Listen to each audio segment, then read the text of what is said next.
On remonte en selle quelques Allez. instants, si vous le voulez bien. On était en train de parler de vélo avec Virginie.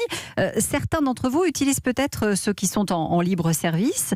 Oui, mais comment être sûr qu'ils sont bien désinfectés? C'est vrai que c'est une question. Clément Le Safran a enquêté. Eh bien, vous allez voir, c'est quasi impossible. Idem d'ailleurs pour les trottinettes. C'est pour les vélos en libre service que ce sera le plus compliqué. À Paris, par exemple, impossible de désinfecter les 19 000 Vélib tous les jours. Ce sera donc fait seulement lors des opérations de maintenance, toutes les 3 semaines en moyenne. Alors dans la capitale comme dans les autres grandes villes, les opérateurs relayent les gestes barrières. Se laver les mains après chaque course, ne pas se toucher le visage, porter des gants. Un message s'affiche à l'ouverture de l'application ou bien, comme à Lyon, sur les écrans des bornes de réservation.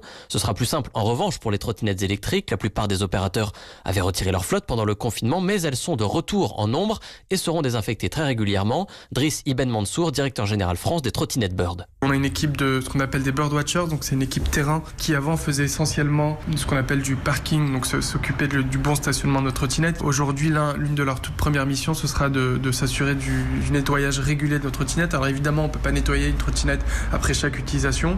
En revanche, on a bon espoir de pouvoir toucher toutes les trottinettes tous les jours. Et puis il y a l'option scooter. Chez Cityscoot, les 2 roues en libre service seront désinfectés à chaque recharge de la batterie. La problématique du guidon, elle, est réglée puisque le port des gants est obligatoire. Et pour la tête, des charlottes protectrices sont à disposition pour mettre dans le casque si vous n'utilisez pas le vôtre. Enquête de Clément Le Safre, il est 12h08.